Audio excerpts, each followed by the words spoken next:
What if I told you that the very thing you've been searching for all this time has been waiting in the one place you stopped looking, in the silence that arrives when you finally exhaust yourself, when your hands go limp and the questions that once drove you forward begin to dissolve like mist at dawn? Most people spend their entire lives reaching, grasping, turning over stones and opening doors, convinced that the answer must be somewhere out there, hidden behind the next book, the next teacher, the next experience. And yet there is something profoundly strange about the moment when you stop. Not because you've given up, not because you've lost hope, but because something inside you grows quiet in a way that feels almost like surrender. And in that quietness, in that stillness that has no agenda, insight arrives on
of clarity that arrive not through logic, but through a kind of inner listening.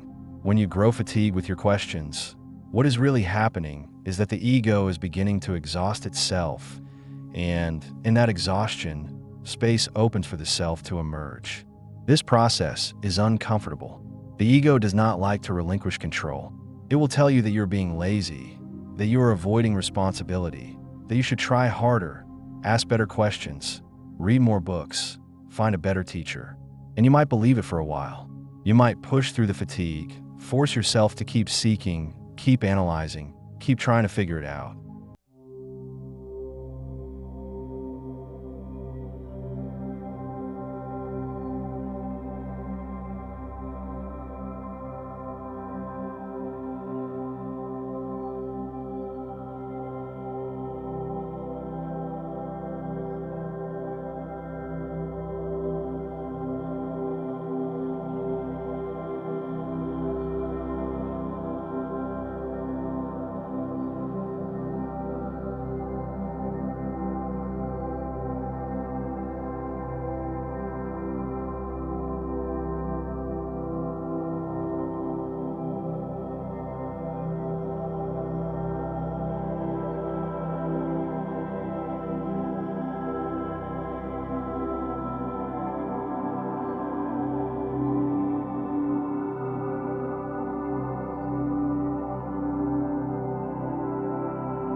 only happen if you stop seeking a way out, if you stop trying to resolve the tension prematurely, if you trust that the discomfort is the doorway, not the obstacle. Another sign is a growing sense of your own rhythm, your own timing, separate from the rhythms and timings of the world around you. You used to move at the speed of everyone else, trying to keep up, trying to meet deadlines and expectations and cultural norms about how fast you should grow, how quickly you should heal, how soon you should know what comes next. But lately, you've started to notice that your rhythm is different, slower, maybe more cyclical, less linear. And instead of feeling guilty about it, instead of trying to force yourself to speed up, you are beginning to honor it, to trust that your timing is right for you, even if it doesn't match anyone else's. This is a radical act in a culture that worships speed and productivity and constant progress. To move at your own pace, to rest when you need to rest, to take time when you need time, to not know when everyone else seems to know, this requires courage. It requires a willingness to disappoint others, to let go of their expectations, to trust your own inner knowing more than their outer judgments. But when you stop seeking, when you stop trying to keep up with everyone else's timeline, you create space to find your own. And in that space, insight arrives, not on anyone else's schedule, but on yours when you're ready to receive it. You might have noticed this recently in your creative work or your healing process. You used to push yourself, force yourself to produce, to progress, to show results. But lately, you've been moving slower, taking breaks, letting things sit, allowing ideas to gestate. And at first, it felt like failure, like you were falling behind. But then you notice that what emerges from this slower pace is different, deeper, truer, more aligned with who you actually are, not who you think you should be.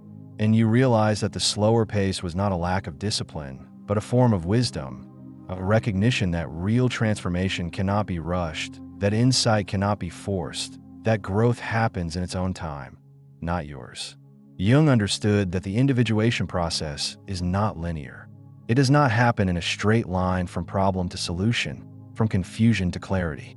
It is cyclical, spiral, often moving backward before it moves forward. And if you try to force it into a linear timeline, if you try to make it happen faster than it wants to happen, you will either burn out or you will create a false sense of progress that collapses as soon as it is tested. But if you honor your own rhythm, if you trust that you are exactly where you need to be, even if it doesn't look like progress to anyone else, then the process can unfold naturally, organically, in a way that is sustainable and true. Another sign is a quiet but unmistakable sense of being held, not by a person, not by a belief system, but by something larger, something you might call life or the self or the unconscious or God, depending on your language. You used to feel alone, like you were navigating everything by yourself, like it was all up to you to figure it out, to make it work, to hold it all together. But lately, you started to feel something else, a presence, a support, a sense that you're not alone, that you're being carried, that there is something beneath you, around you, holding you even when you cannot see it or name it. This sense of being held is not something you can create through effort. It is something that emerges when you stop trying to control everything, when you stop seeking answers and start trusting the process. It is a felt sense, a bodily knowing, a quiet certainty that you are safe, that you are guided, that you are exactly where you need to be. And it does not come from the outside. It comes from within, from the self, from that deeper center that has always been there, waiting for you to stop long enough to feel it. You might have felt this recently in a moment of crisis or uncertainty. Something happened that you couldn't control, something that would have sent you into panic or despair in the past. But this time, beneath the fear, beneath the uncertainty, there was something else. A calm, a knowing, a sense that you would be okay, that you were being held, that this too was part of the process. And you didn't know how you knew it, but you did. And that knowing carried you through. This sense of being held is one of the deepest gifts of stopping the search. When you stop seeking, when you stop trying to do it all yourself, you create space to feel the support that was always there. And in that feeling, in that trust, insight arrives not as information, but as presence, as a deep knowing that you're not alone, that you're a part of something larger, that your life is not random, but meaningful, not chaotic, but guided, not empty, but full of a presence that has been with you all along. waiting for you to stop seeking long enough to notice. All of these signs, all of these shifts are not separate. They are different facets of the same process, the process of moving from seeking to being, from grasping to receiving, from the ego's need for control to the self's trust in the unfolding. And this process does not happen all at once.